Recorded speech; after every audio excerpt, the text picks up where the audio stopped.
Assalamualaikum warahmatullahi wabarakatuh.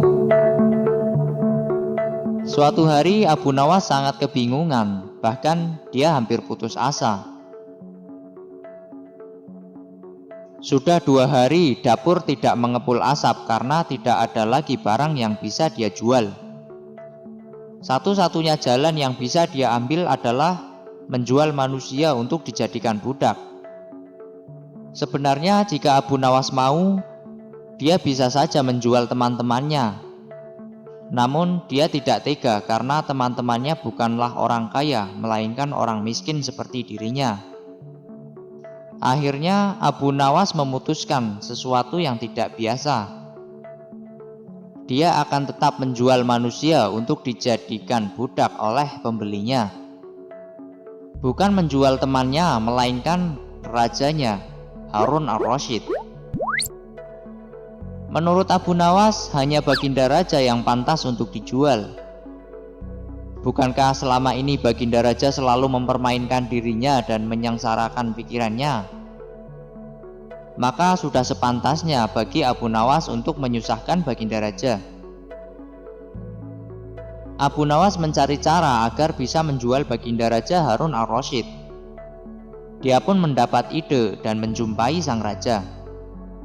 Tanpa berlama-lama, Abu Nawas pergi ke istana dan langsung menemui Baginda Raja. "Wahai Paduka yang mulia, hamba ingin menunjukkan sesuatu yang sangat menarik," ujar Abu Nawas sesampainya di istana. "Apa itu wahai Abu Nawas?" tanya Baginda langsung tertarik. "Sesuatu yang hamba yakin belum pernah terlintas di dalam benak Paduka yang mulia," jawab Abu Nawas sangat meyakinkan. "Kalau begitu cepatlah ajak aku ke sana untuk menyaksikan," kata Baginda Raja tanpa rasa curiga sedikit pun. "Tetapi Baginda," kata Abu Nawas sengaja tidak melanjutkan kalimatnya. "Tetapi apa?" "Bila Baginda tidak menyamar sebagai rakyat biasa, maka pasti nanti orang-orang akan banyak yang ikut menyaksikan benda ajaib itu," jawab Abu Nawas sangat meyakinkan. Karena memiliki keingintahuan dan rasa penasaran yang begitu besar, Baginda Raja bersedia menyamar menjadi rakyat biasa. Melihat penyamaran sang raja berhasil, Abu Nawas dan Baginda Raja berangkat menuju ke sebuah hutan. Setibanya di sana, Abu Nawas mengajak Baginda Raja mendekati sebuah pohon besar yang rindang. Dia pun meminta sang raja untuk menunggu. Sementara itu, dia pergi menjumpai seorang badui yang pekerjaannya menjual budak.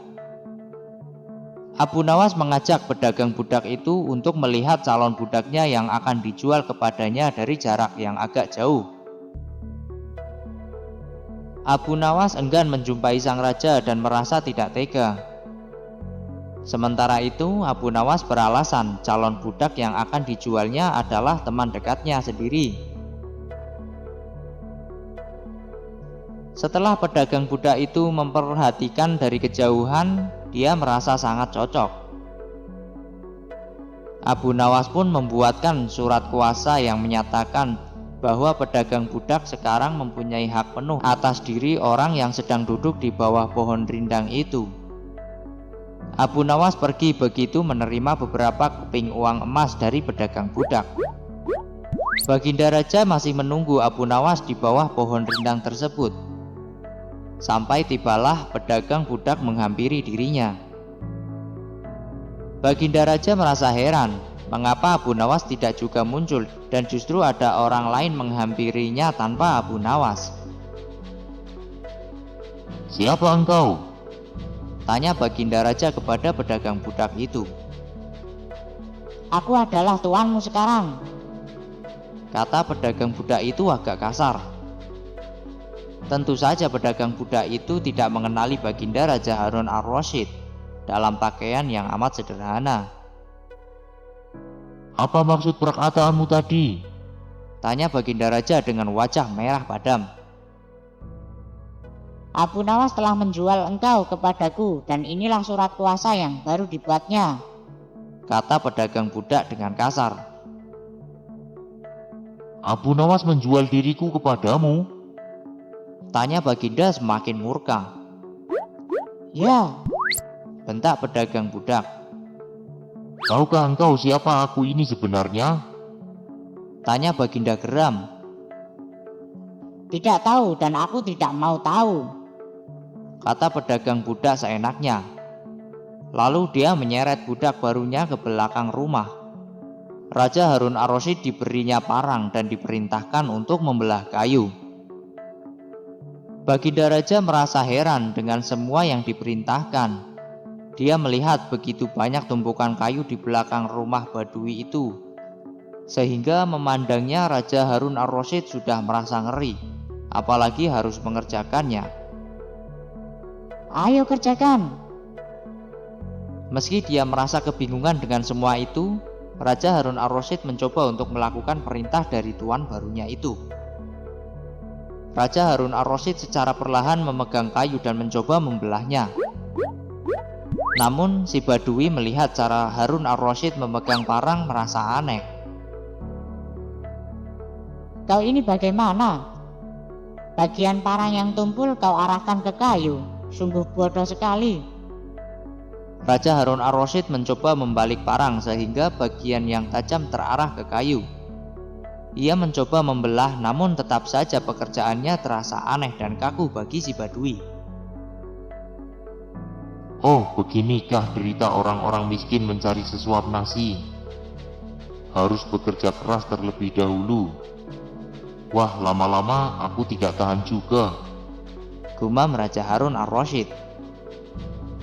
Si Badui menatap Raja Harun ar-Rasyid dengan pandangan heran dan lama-lama menjadi marah. Dia merasa rugi barusan membeli budak yang bodoh. Hai Badui, cukup semua ini, aku tak tahan. Kurang ajar. Kau budakku, kau harus patuh kepadaku. Kata Badui itu sembari memukul sang raja. Tentu saja raja yang tak pernah diperlakukan kasar itu menjerit keras saat dipukul kayu. Hai Badui, aku adalah rajamu, Raja Harun ar-Rasyid. Kata Baginda sambil menunjukkan tanda kerajaannya. Pedagang budak itu kaget dan mulai mengenali Baginda Raja. Dia pun langsung menjatuhkan diri sembari menyembah Raja Harun ar-Rasyid. Sang raja mengampuni pedagang budak itu karena dia memang tidak tahu. Tetapi kepada Abu Nawas, Baginda Raja amat murka dan gemas. Ingin rasanya beliau meremas-remas tubuh Abu Nawas seperti telur. Tanpa berlama-lama, dia meminta agar si Badui itu mengantarnya ke istana dan berjanji hendak menebus uang yang dia keluarkan untuk membeli dirinya dari Abu Nawas. Setelah dia sampai di istana, dia langsung menyuruh pengawal kerajaan untuk membawa Abu Nawas ke hadapannya sekarang juga. Abu Nawas pun dibawa dan dihadapkan kepada Baginda Raja.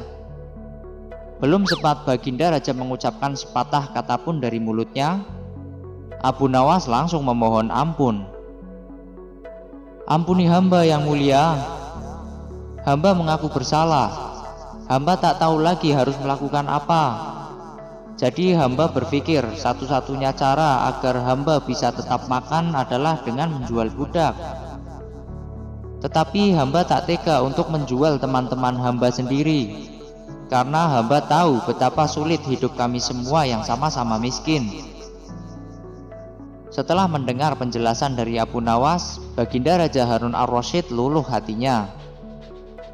Justru dia mendapatkan pelajaran baru dari pengalamannya menjadi seorang budak. Dia merasa itu adalah teguran dari Allah agar dia harus lebih memperhatikan kesejahteraan rakyatnya.